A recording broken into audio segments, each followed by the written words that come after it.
What is up, fellow nerds, and welcome back to the Dapper Snapper Gaming channel. Now today we are going to be covering yet another awesome new addition to Pokemon Sword and Shield, and that is going to be Morpeko. Now, before we do this though, I wanted to cover something that was announced today. So obviously this video is going up a little later than what I normally would upload, and that is because we had a big announcement today and I wanted to go ahead and cover it. So Gigantamax Toxtricity was announced today. Now obviously if you kept up with any of the leaks, then you already knew that this was coming and you already knew what it looked like and everything, but it has now been officially announced and it comes out tomorrow, which is really cool. So that's why I wanted to go ahead and cover it to go ahead and let you guys know about it. So if we look over here on the Pokemon website here, you can catch Gigantamax Pokemon for your team by participating in max raid battles. And so yeah, this is the design for Gigantamax Toxtricity if you haven't seen it yet. He's really cool. He's definitely one of the cooler Gigantamax designs. I really love him. Now, one thing that's interesting though is he now gives us what the location was of the space chicken from Turffield. So if you look at this picture here, this is a picture of the geoglyph over in Turffield. I'm sure you remember this. Originally, we thought that this was going to be Eternatus, but then we see Eternatus and we're like, that's not Space Chicken at all, and we had no clue where it is.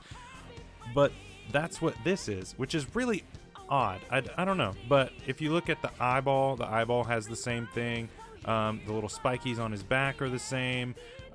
You've got the spiky tail, like all that stuff. He's the same boy. It's really crazy. It's really weird, but I'm all about it. It's cool. Anyway, so back to this. I think that he's going to be a really cool Gigantamax form. I don't think he's going to be any more busted than any of the other ones, honestly.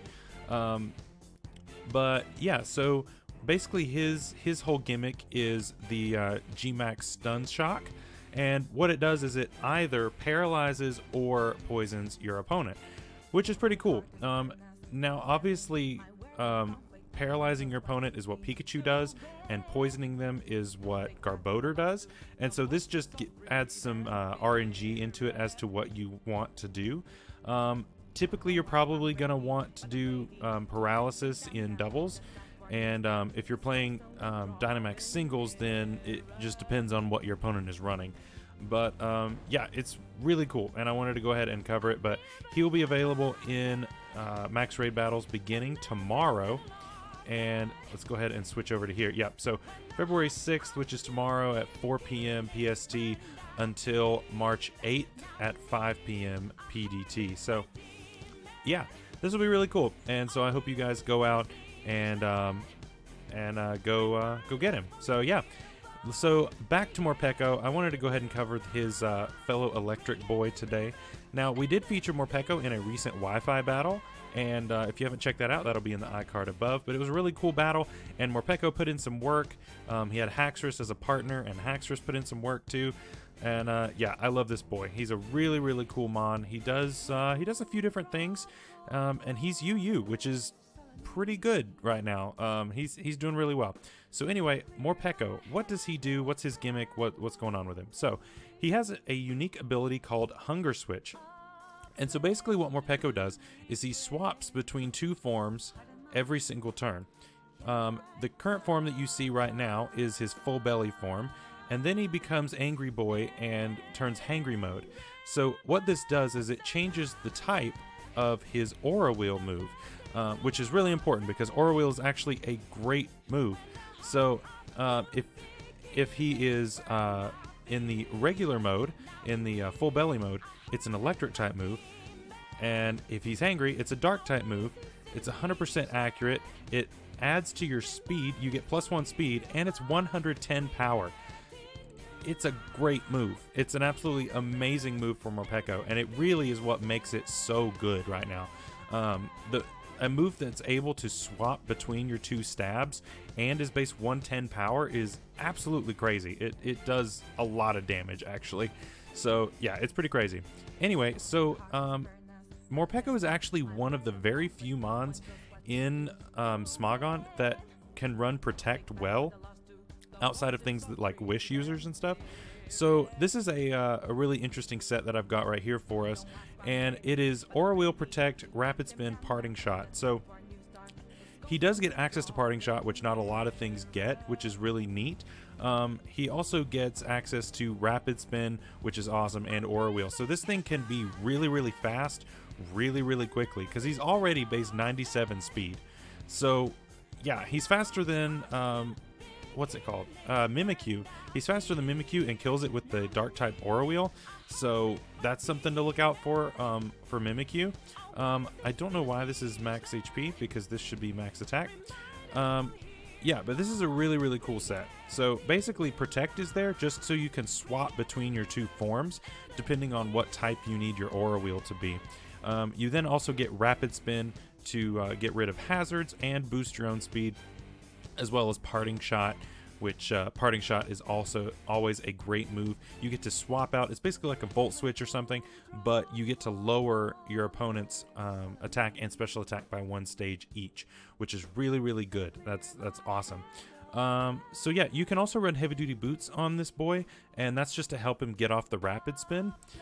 It also helps him to not take the speed loss from webs, and obviously something that is so focused on speed like this, that is nice. So you could run Boots on this just as easily, so do keep that in mind. It's not necessarily for the weakness to anything. He is weak to spikes, obviously, but that's not why you run it. You basically run it so that he doesn't die to hazards and then you don't get to spin. So that's basically why you might run Boots on this. So just something to consider. So this is an offensive Life Orb set here. And so, you know, we keep Rapid Spin because Rapid Spin is great. You could swap it out for something else. Let's go through his coverage really quick. He gets Brick Break, which is cool. It breaks screens, but that's probably not the screen breaker that I would run. He gets Crunch, which is cool. Now, some people do opt to run Crunch, but I tend to not want to run it just because I do have Aura Wheel right there. And so I like to just go ahead and have, use Aura Wheel. The way you get in trouble with it is if something switches in on your electric type turn and you can't get back to your dark type turn before they kill you. So that is one thing to consider, but I typically don't run Crunch, but it is there if you'd like to run that.